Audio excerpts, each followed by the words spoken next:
whereas in Europe it's Vladimir Putin. So, yeah, it's a very complicated state of affairs. But you said you had some charts to show us. Yeah, yeah. And just really quick to kind of, put a bow on this really quick. Uh, it does make sense what you're saying. Europe does need a power up because if the United States is to effectively pass on the baton to Europe, Europe does need some power up to stand a chance.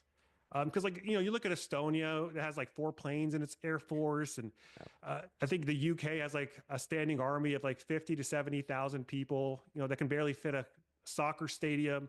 So they do need a bit of a boost, so to speak, to be able to stand somewhat of a chance against a battle-hardened Russia, who haven't just been fighting Ukraine for the last 3 years, but they've also been present in Syria as well. So it's a very experienced army against a not so experienced army in Europe. And maybe they want to get their European army at long last.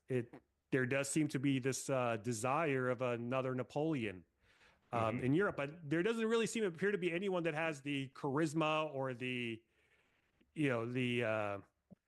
aura, as the kids would say, of that. I don't, Macron certainly doesn't have it. So it's going to be hard to mobilize the troops over there in Europe. I'm not too confident in what they're doing, but let's go ahead and pull up these charts here.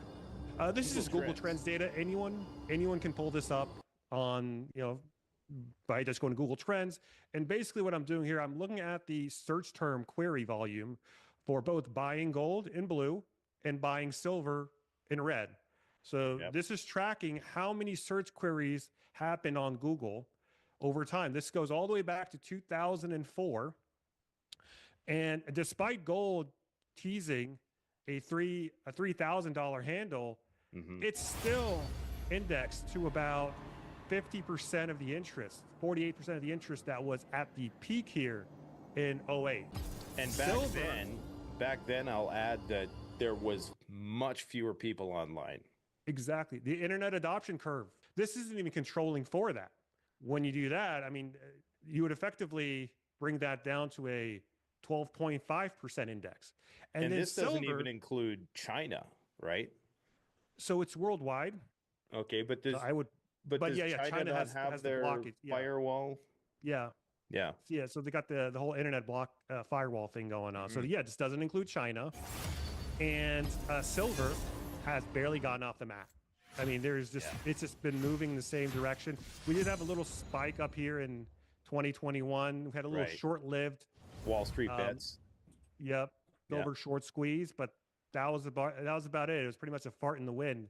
But now if you shift over to some of the ETFs, this is where it gets interesting. So GLD is the preeminent gold ETF.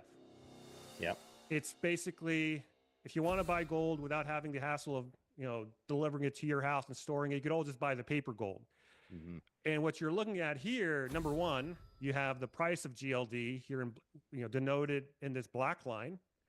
And then you have these green bars, which denote the volume of institutional ownership of GLD. So what is institutional ownership? Institutional ownership is like hedge fund managers, it's family offices, it's smart money, effectively. Now, what you'll notice is that, yes, the price of GLD has gone up, but the volume has remained stagnant. Okay, so what's my point here?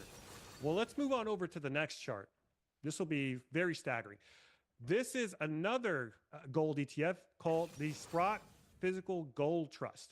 Now you see the opposite here. You can barely even see the line, the black line that denotes the share price, but the amount of institutional buying happening on PHYS, the Sprott Physical Gold Trust, is overwhelming. So why is this important? GLD holds its gold in vaults in London. And there's been these accusations that there's multiple claims to gold for a single unit. So say you and I, Nate, we could both have the same claim to the same ounce of gold, and GLD would record that. It's effectively a way to kind of keep the gold price down. Sprott, on the other hand, does not do that. Sprott is there's a lot more confidence in Sprott in the community, and so you're seeing the smart money go into Sprott and not into GLD. And you see kind of a similar thing with the silver ETFs. This is SLV. This is JP Morgan's silver ETF. Again, the preeminent silver ETF. Now, we did have a bit of a spike here last month, but still, you compare it to PSLV, which is the Sprott Physical Trust, no comparison. So this basically tells me smart money has less faith in JP Morgan getting their gold and silver out of JP Morgan than they do out of something like Sprott. So the clues are there. The clues are there. So they definitely think that at some point then physical delivery is going to be important, and that it's pretty much a statement of a lack of confidence in the paper markets. Yep. And I actually have another chart here I forgot to mention too. So this is looking at US. So this goes all the way back to the 1800s. This is my kind of chart because the longer the time frame, the more confidence you can have in your conclusions and assertions. So this is looking at US inflation from the 1800s. So let's break this down. From 1774 to 1912, you had an average annual inflation rate of minus 0.2%. So effectively flat. You didn't really see much deflation or inflation. If anything, you saw a little bit more deflation for 150 some odd years. Now move over to 1913, and this chart only goes up to 2015, unfortunately, but you can kind of get the point here. From 1913 onward, boom, you have 3.3% annualized inflation. And okay, 1913, that's when the Federal Reserve came onto the scene. You had this big explosion in inflation. Another important factor to it is, I don't know if you can read this or not, but each one of these big inflation episodes in the 1800s, you see it kick off here. Yeah. War of 1812, 1865 inflation, Civil War. So World War I, huge inflation.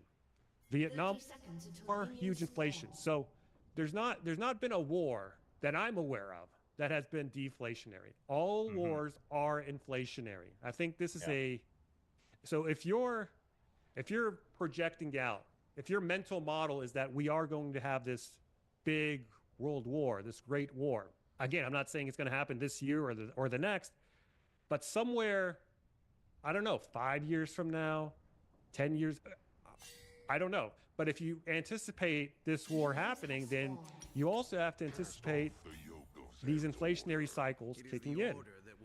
And it's not, there's two different types of inflation, right? There's the inflation that comes from the demand side through speculation, which is, like what you saw in 2000 with the NASDAQ bubble. But then there's also supply